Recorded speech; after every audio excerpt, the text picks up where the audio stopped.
Se nós percebermos o quanto determinados desejos nos tornam pesados, nos tornam possessivos, obcecados, às vezes até neuróticos. E isso deixa de ser um processo inconsciente e passa a ser um processo percebido, aquilo que era pesado se torna leve. E a consciência fica livre para explorar, para aprender sobre os seus próprios limites, sobre as suas próprias altitudes. Eu vejo, pelo menos nesse momento, com uma certa clareza, que é um grande desafio aprender a explorar esse céu infinito que é a nossa própria mente. E permitir que desse vazio, desse nada, que é a ausência de autopreocupação, que é a ausência de autointeresse, você encontra essa energia criadora maravilhosa, que ao mesmo tempo é amor, ao mesmo tempo é força, ao mesmo tempo é alegria, ao mesmo tempo é harmonia, ordem, mas uma ordem natural. Mas para mergulhar nessa dimensão, a gente precisa conhecer um pouco essa casa interna nossa. A nossa casa interna, ela ao mesmo tempo tem um porão e ao mesmo tempo tem um terraço. O porão é escuro, poeirento, cheio de cobras e lagartos. E o que é o porão? É tudo aquilo que nós não percebemos e jogamos para o inconsciente. E dali emergem medos, emergem raivas, emergem ciúme, inveja, estagnação.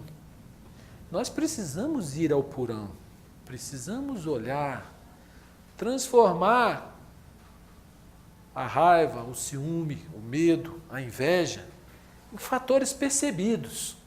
Na hora que eles são percebidos, é aquela poeira que saiu do porão e veio para a sala, onde ela já é percebida, onde ela já é vista. Não adianta lutar contra ela. É a consciência que liberta, é a mera percepção que liberta. E assim, nós podemos também ir ao terraço dessa nossa casa. Mas quando está pegando fogo lá no andar de baixo, é difícil ficar no terraço. Então é preciso ordem. Mas essa ordem não pode ser imposta.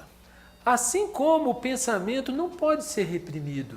Quando nós tentamos controlar o pensamento, quando nós tentamos reprimir o pensamento, o que nós conseguimos? Desordem, confusão e conflito. Quase todas as pessoas que dizem que vão meditar, elas pensam que meditar é sentar numa posição e controlar o pensamento. Só que elas não percebem que essa decisão de controlar o pensamento é uma decisão do próprio pensamento. A pessoa botou a ideia na cabeça dela de que ela vai controlar o pensamento. E o pensamento, ele é por natureza dividido, ele é por natureza divisor. O pensamento tem uma capacidade fantástica de observar detalhes. Não é? Um bom mecânico, por exemplo, ele é capaz de conhecer em detalhe todas as peças de um determinado motor. Não é? Porque a mente humana ela é capaz, o pensamento, ele é capaz de detalhar com incrível precisão. Mas muitas vezes esse detalhamento chega a um ponto tal que ele perde completamente o sentido do todo. Então, quando a gente vê hoje essas máquinas de tecnologia avançada para matar, não é? A gente vê na televisão as máquinas fantásticas, mísseis, aviões invisíveis, tanques de guerra sofisticadíssimos, teleguiados por radar, por sensores, por isso, por aquilo. O que é que você vê? Você vê a mente que desenvolve muito o detalhe e perde a noção do todo, ou seja, não vê para que aquilo está sendo feito e perde o sentido da coisa. Não é? Então, o nosso pensamento ele tem uma capacidade muito grande de segmentar, de dividir, de fraccionar, de separar, mas numa dimensão mais elevada da própria mente está a capacidade de unir, de compreender, de ver os fins para os quais todo aquele detalhamento foi feito. Então, a mente não iluminada por Budi, ou não iluminada por essa consciência superior, que só se manifesta quando reina absoluta paz no espaço interno, ela é capaz de coisas abomináveis. Ela é capaz de, em detalhes, não é, com profunda sofisticação, ela perde o sentido das coisas. Agora, nós podemos sintonizar o nosso espaço interno no nível mais alto ou no nível mais baixo, depende de nós. Sempre que nós estamos muito preocupados, nós perdemos o sentido das coisas. Sempre que nós temos um problema, nós não percebemos os nossos próprios desejos contraditórios intrincados numa situação. Mas quando a mente serena, espontaneamente, naturalmente, não como aquele ato do pensamento que quer controlar o próprio pensamento, e não vai conseguir nunca. Mas quando a mente serena, através da compreensão e da observação dos movimentos do pensamento, quando a gente deixa aquelas nuvens irem embora, então vem a solução do problema. Por quê? A gente percebe os movimentos do próprio pensamento que não estavam sendo percebidos. Esse é um tema profundo, um tema difícil, um tema delicado, mas, como eu disse no início, e repito agora, ele é profundamente desafiante. Olhar para dentro de nós não é fácil. Primeiro porque a gente não gosta do que vê. Vê uma série de coisas que a gente tinha jogado para o inconsciente, né? Vê ciúme, vê medo, vê raiva, vê inveja, vê preguiça, vê orgulho. Tudo isso nos incomoda muito quando nós vemos. Então, nós precisamos de humildade para ver e de humildade para permitir que o orgulho se desmanche, para permitir que a raiva se desmanche, para permitir que o medo se desfaça. E além disso tudo, perceber que se existe Deus, ou o absoluto, ou o eterno, ou algo que transcende ao tempo, algo que todas as pessoas buscam no seu íntimo e que pode ser fonte de felicidade, pode ser fonte de paz, pode ser fonte de harmonia.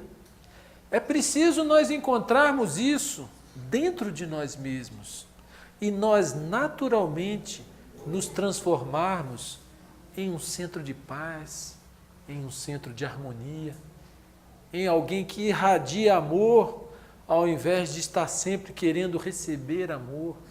Eu acho que essa janela pode ser aberta e essa conexão pode ser feita, mas sem autoconhecimento e sem a percepção de que o pensamento é por natureza egoísta e que ele não é o governante, não é o Senhor, ele é um instrumento. Assim como a nossa mão é um instrumento, o pensamento é um instrumento. E ele é mecânico, repetitivo. Ele sempre fará com que estejamos pensando em nós mesmos. E essa autopreocupação é a fonte de todo o egoísmo. E o egoísmo é incompatível com a espiritualidade. Se nós queremos aprender alguma coisa sobre espiritualidade como algo sério, genuíno, verdadeiro, e não como palavras apenas. É preciso que nós percebamos que a vida autocentrada, que a vida egoísta, não é uma vida espiritual. A vida espiritual é aquela em que nós saímos, a nossa consciência sai do campo das preocupações estreitas, sem deixar de ser responsável na vida material e na vida prática. Mas os nossos interesses estão muito além da pessoa que somos. E aí, ao dedicarmos as nossas energias, a nossa criatividade, o nosso interesse para o bem do próximo, seja ajudando a acabar a fome no mundo, seja ajudando a despertar a consciência, seja tentando descobrir a nossa luz interna e compartilhando essa luz com outras pessoas, seja procurando curar a nós mesmos e tentar mostrar aos outros que os homens precisam curar a si mesmos, né? Aí a nossa vida começa a ter um sentido espiritual. A gente começa a ser impulsionado por uma energia que não é nossa. Essa energia benéfica, benigna, essa energia poderosa que nós podemos canalizar e que nós podemos trazer para esse mundo. Paz na terra, paz no mundo, é isso que o mundo precisa. Mas depende de nós, depende de que cada um de nós seja um centro de paz e irradie essa paz. E nós não seremos um centro de paz se não compreendermos tudo isso que se passa dentro de nós, para que essa paz venha e para que ela se faça presente na nossa vida e para que ela seja transmitida para as pessoas e contagie e que nós cheguemos um dia a um mundo de paz.